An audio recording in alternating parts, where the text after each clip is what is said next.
የሰው ህይወቱ በምድር ላይ ብርቱ ሰልፍ ነው ይላል አይደል? የሰው ህይወቱ በምድር ላይ ብርቱ ሰልፍ ነው ይላል። የሰው ልጅ በራሱ ኑሮ ውጊያ ነው። አኗኗሩ ራሱ የራሱ ፍላጎት ይዋጋዋል፣ የሰዎች ፍላጎት ይዋጋዋል፣ የአጋንንት ፍላጎት ይዋጋዋል። ዓለም በራሷ በጠባይዋ ትዋጋዋለች። ስለዚህ የሰው ልጅ የራሱ አኗኗሩ ሰልፍ ነው። አኗኗሩ ለዚያ ተዘጋጅቶ ነው መኖር ያለበት። ለመነገድም፣ ለማግባትም፣ ለወንድምነትም፣ ለእህትነትም፣ ለጓደኝነትም፣ ለንግድም፣ ለማረስም፣ ለመቆፈርም፣ ለመማርም፣ ቦታ ለመለወጥም፣ በቦታ ለመጽናትም፣ ለሁሉም ነገር ትዕግስት ያስፈልገዋል ነው። ቁጭ ብሎ ማሰብ ይፈልጋል። በዓለም ላይ የወደቁ ሰዎች የሚባሉ ሳያስቡ የጀመሩ ሰዎች ናቸው። ሳያስቡ የጀመሩ ሳያስቡ ያቋርጡታል። ከነዚህ ይህንን የሚያሳዩን ለምሳሌ የነቢያት ታሪክ ውስጥ አንድ 5 ሰዎችን ተመሳሳይ ነገሮች ታያላችሁ። የመጀመሪያው አባታችን አዳም ለምንፈልገው ነገር ራሱ ከማሰባችን በፊት በስሜታችን አለመቸኮል ነው። ለምሳሌ አባታችን አዳም እና እናታችን ሔዋን በአንድ ርዕሰ ጉዳይ ብቻ ነው ባልና ሚስት የሆኑት፣ ወይም ደግሞ የሷን ሴትነት የሱን ወንድነት የተዋወቁት ስንት ዓመት ቆይተው ይመስላችኋል? 230 ዓመት ቆይተው ነው። ኦሪት ዘፍጥረት ምዕራፍ 5 ላይ እንድታነቡት አዳም ከሔዋን ጋር ከገነት ከወጡ በኋላ የሷም ሴትነቷን አውቋታል፣ የሱም ወንድነቱን አውቃለች። ፍቶት እንስሳዊት ሰልጥናባቸዋለች። ይፈላለጋሉ። ግን እግዚአብሔርን 100 ዓመት አልቅሶ እግዚአብሔርን ለምኖ በሱባኤ ጠይቆ ቆይቶ አዳምና ሔዋን በመኝታ የተገናኙት 230 ዓመት ቆይተው ነው። ይህ ትዕግስት ይባላል። መቆየት፣ የሚፈልጉትን ነገር ለማድረግ አለመቸኮል። እሱ ብቻ አይደለም፣ እጅ ላይ አግኝተውት እንኳን ጉዳዩን የራስ ለማድረግ አለመቸኮል፣ ለመግባት አለመቸኮል። ትዕግስት የሚባል ይሄ ነው። እንዴት አንድ ሰው ሚስቱ አጠገቡ እያለች ባሏ አጠገብ እያለ 230 ዓመት በመኝታ ሳይተዋወቁ እንዴት ይኖራሉ? አሁን እንቀጥል። የአዳም ልጅ ሴት ይባላል። የአቤል ከሞተ በኋላ የተተካው ሴት ሚስት ካገባ በኋላ ወይም ከተወለደ ጀምሮ ሚስቱን በግብር እስከሚያውቅበት ጊዜ ድረስ ስንት ዓመት ነው የቆየው? 205 ዓመት ነው የቆየው። 205 ዓመት ተመልከቱ። ትዕግስት 205 ዓመት ቆይቶ ልጅ ወለደ ነው የሚለው። በዚያ ዘመን ደግሞ የነበሩ አባቶችና እናቶች ባለትዳሮች በመኝታ የሚገናኙት ልጅ በሚወልዱበት ቁጥር ብቻ ነው። 3 ልጅ ከወለዱ 3 ጊዜ ነው በመኝታ የሚተዋወቁት፣ ከዚያ ውጭ አይደለም። ስለዚህ ሴት ስንት ዓመት የታገሰው? አቤት 205 ዓመት 205 ዓመት። የሱ ልጅ ሄኖስ ይባላል። ሄኖስ ደግሞ 190 ዓመታትን የታገሰው 190 ዓመታትን በንጽህና ኖሯል ማለት ነው። 190 ዓመት።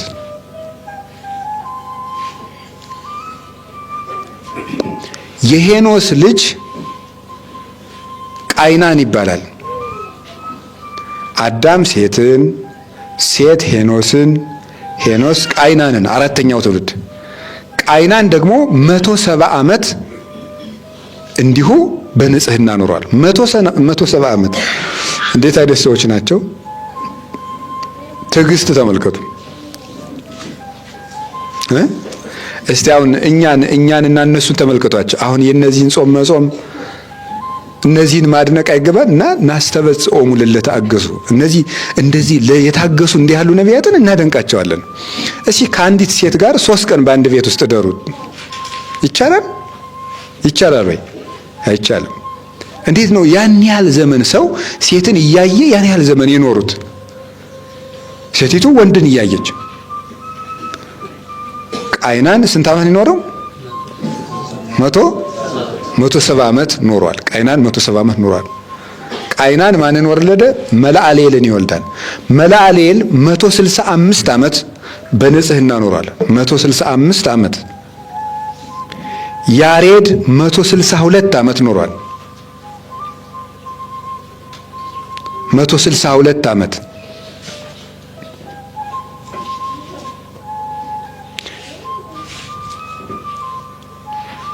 እንዲህ እያሉ ይቀጥላሉ። እንግዲህ እስከዚህ ከነገርኳችሁ ይበቃኛል። ሌሎችም 165 187 እያሉ ይቀጥላሉ እስከ ኖህ ድረስ ያሉት ማለት ነው። አንብቡት መጽሐፈ ኦሪት ዘፍጥረት ምዕራፍ 5 ቁጥር 1 እና እንዲሁ ሰው ማለት ነው መጽሐፍ ቅዱስ ውስጥ እድሜ ዝም ብሎ አይደለም የተጻፈው። እገሌ ይሄን ያህል ዓመት ቆይቶ አገባ ማለት በንጽህና ስጋን ያህል ነገር ተሸክሞ ፈጣሪውን በትዕግስት ንጽህናውን ይሄን ያህል ዓመት ተሸክሞ አገለገለ ለማለት ነው የተጻፈው። ይሄን ያህል ዓመት ስጋን ተሸክሞ እሳት ተሸክሞ ፈጣሪውን አገለገለ ተብሎ ነው የተጻፈው። እንደዚህ አድርገው የታገሱትን እናደንቃቸዋለን። እና አባቶቻችን እኔ እውነቴን ነው የምናገረው። አሁን ሰው ከቃሉ ጋር ናችሁ? ከቃሉ ጋር ናችሁ? አዎ። ዲያብሎስ እኔ ታገሱ የምላችሁ አሁን ይሄንን ነው። መንኩሱ ቢላችሁም እሺ አትበሉት ቶሎ። አግቡ ቢላችሁም እሺ አትበሉት። እኔ የምለው እሱን ነው። ቶሎ እንድታገቡ የሚያስወስናችሁ መንፈስ ቅዱስ አይደለም፣ ዲያብሎስ ነው። ቶሎ የሚያስመነኩስም መንፈስ ቅዱስ አይደለም፣ በፍጹም ዲያብሎስ ነው። ቶሎ ቆም አድርጉ የሚል ዲያብሎስ እንጂ መንፈስ ቅዱስ የለም። እውነቴን ነው የምነግራችሁ። ቆይቶ አስተውሎ ወደ ገዳም ለመግባትም ወስኖ አስተውሎ መከራውን ፈትኖ አባታችን አቡነ ተክለ ሃይማኖትን አንድ ሰው መንገድ ላይ ወድቆ ከሞት ቀስቅሰው አነሱትና አባቴ ካንተ ጋር መነኩሴ ሆኜ መኖር እፈልጋለሁ ሲላቸው ምንድን ያለው? ትክልኑ ጸዊረ ጻማሆሙ ለቅዱሳን፣ የቅዱሳንን መከራ መሸከም ትችላለህ ነበር ያሉት። እና ሰው ልመንኩስ እንኳን ቢላችሁ አረ አይሆንልህም ነው የሚባለው። ይሆንልሃል አይባልም። ላግባም ሲል አይሆንልህም ነው ማለት። ቀስ በል ነው ማለት ያለባችሁ ማለት። ሳያስብበት ሰው ገብቶ ነው ከዚያ በኋላ መከራውን የሚማቀቀው ዲያብሎስ። ተራራውን ሜዳ ማሩን አምርሮ ወተቱን አጥቁሮ ማሳየት ለዲያብሎስ ልማዱ ነው ይላሉ አባቶቻችን። ማሩን አምርሮ ወተቱን አጥቁሮ ያሳያል። እሬቱን ያጣፍጠዋል፣ ማሩን እሬት ያደርገዋል። ስለዚህ ለምንፈልገው ነገር መቸኮል የለብንም። ሁሉም ነገር በጊዜው ይደርሳል። ችኩልነት ነው እንደዚህ የሚያጠፋን። አሁን እንትን ይሄ ዲያቆኑ ችኩል ነው፣ እንትኑ ችኩል ነው። ቶሎ ብሎ ቄስ መሆን ይፈልጋል። ቶሎ ብሎ እንደው በቃ እውነቴን ነው የምነግራችሁ ማለት ነው። ቸኩሎ አብርሮ ነድቶ ይጥለዋል ገደል ላይ ቸኩል። እንግዲህ በዚህ አሁን በይሄንን ነገር እኔም ቢሆን እየተፈተንኩበት ሊሆን ይችላል የምነግራችሁ እኮ አይደለም። እንደውም እኮ በዚህ በመጽሐፍ መነኮሳት እኮ ይባላል አይደል? ላልተፈተነ መነኩሴ ጾርህን አትናገር ይባላል አይባልም? ቢነግሩት ምን ያደርጋል? ያቃልላል ነው። ስለዚህ አሁን እኔ የምነግራችሁ ሁሉን ነገር በትዕግስት ማድረግ። አባቶቻችን እኮ እንግዲህ ታውቃላችሁ አይደል? በገጠር ቅስና አምጥተው 2 ዓመት ይደብቃሉ። ታውቃላችሁ? እርግጠኛ ነኝ ሁላችን እናውቃለን። ቅስና አምጥተው ከጳጳሱ የቅስና ማዕረግ ተሰጥቷቸው ሳያሳልሙ መስቀላቸውን 2 ዓመት ይደብቁታል። ሉቃስ ወንጌል ምዕራፍ 1 ላይ ተጽፏል አይደል? ኤልሳቤጥ አንቺ በቅሎ፣ አንቺ የተረገምሽ ቢወልዱሽ እንጂ አትወልጂ፣ አንቺ መካን እያሉ የእስራኤል ሴቶች ሲሰድዋት ልጅ አገኝ ጸነሰች። እያንዳንድሽ ስትሰድብኝ የነበርሽ ሁሉ እና ይሆዴን ተመልከች ጸንሻለሁ ብላለች። ስንት ዓመት ጽንሱን ሰወረችው ነው የሚለው? 5 ወር ሰወረችው ይላል። ሰወረችው።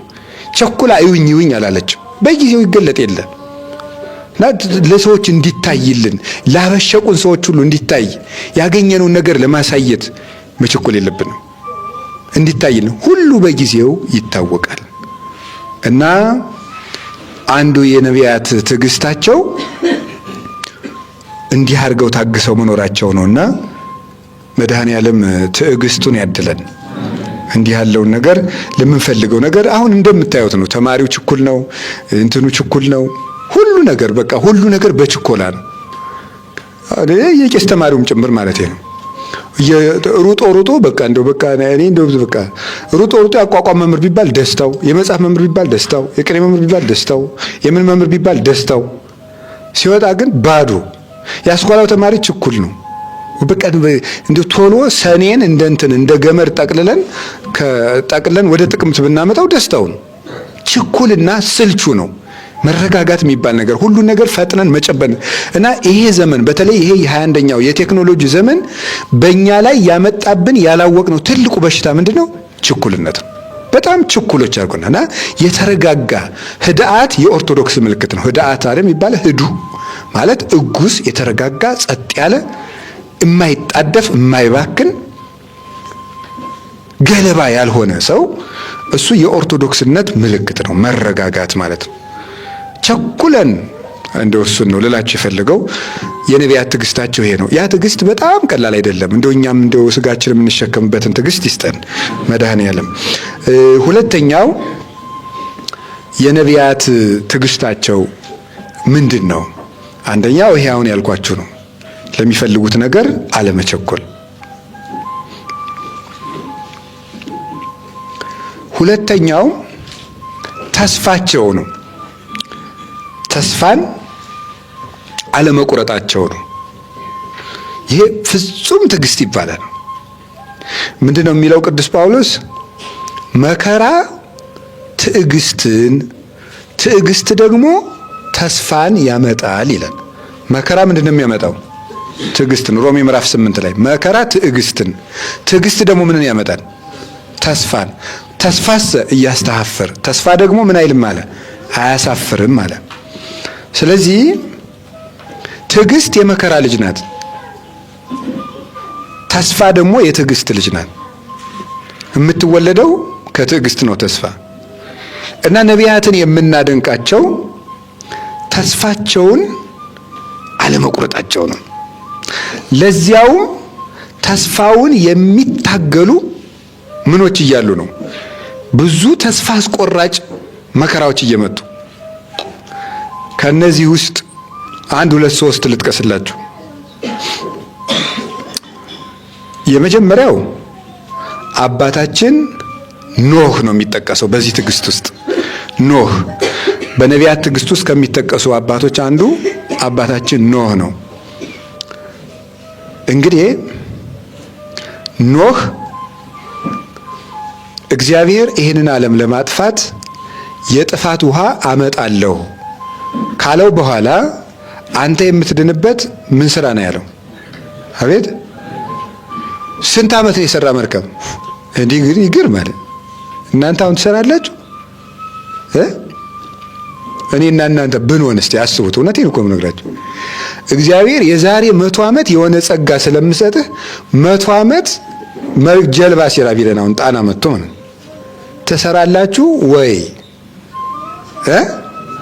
ጀልባ 100 ዓመት እየሰራ ጀልባ ብቻ ሲሰለች ጀልባ ብቻ እየሰራ 100 ዓመት እንዴት ስልችት የሚል ነገር ነው። የትዕግስት ነው። ለምንድን ነው በቃ እኔ ጥሩ ሰው ነኝ በቃ እነዚህን አጥፋና እኔን ዛሬ አንሳፈኝ ነው የምለው። እኔ እንዴ 100 ዓመት እኔ ምን ጨነቀ ብዬ ነው አንስት ቆርጥ ስቀጥል 100 ዓመት ጀልባ እኔ አልሰራም። እናንተ ትሰራላችሁ? አይታወቅም። ትሰራላችሁ። እኔ ቦን አልዋሽም። እንዴት እንዴ የምሰራ እኔ ጀልባዬ 100 ዓመት እንዴት እሰራለሁ? ያችሁ የሚያምን ሰው እንደዚያ ነው። የዛሬ እግዚአብሔር መቼ እመጣለሁ ነው ያለው? 100 ዓመት። እስከ ዛሬ 100 ዓመት ምን እያልክ ጠብቀኝ፣ እየሰራህ ጠብቀኝ። 100 ዓመት ሙሉ መርከብ እየሰራ ጠብቀኝ። ይህ አስደናቂ ትዕግስት ነው። እናንተ እግዚአብሔርን ተስፋ ባደረጋችሁበት ነገር ስንት ዓመት ትጠብቁታላችሁ? እግዚአብሔር ትቶኛል የምንለው አሁን ስንት ዓመት ታግሰን ነው? እግዚአብሔር ያሳያችሁ። ስንት ዓመት ነው? አሁን እንደው እግዚአብሔር ልጄ ትዕግስትህ ይሄ ነው፣ ልጄ ትዕግስትሽ ይሄ ነው ቢለን አናፍርም? በጣም እኮ የሚያሳፍር እግዚአብሔር 100 ዓመት የጠበቀ ኖህ ፍጹም የትዕግስት አባት ነው። እግዚአብሔር በ100 ዓመት ለዚያውም ለሱ ግን ሲነግረው ስንት ዓመት ነው ያለው? 120 ነው ያለው። እሺ ነው ያለው። የዛሬ 120 ዓመት ስለምመጣ መርከብ ስራ። ቃሉን ደግሞ ዝም ብላችሁ ስታዩት ግርም ምንም ያደርገው መርከቡን ከመቼ ጀምረ ስራ አይልም። 3 ወር ሲቀረው ጀምር አይልም። ዛሬ ጀምር አይልም። ነገ ጀምር አይልም። እንጨቱን ነገ ሊያመጡልሃል አይልም። ዝም ብሎ የዛሬ 120 ዓመት እመጣለሁ ጀልባ ስራ ብቻ። እንደዚህ ሲለው በፍጹም እምነት እግዚአብሔርን ታግሶ ጠበቀው። በ100ው ዓመት መጥቶ እግዚአብሔር 20ውን ቀንሶ ኖህን ከነቤተሰቦቹ አንሳፎ አወጣው።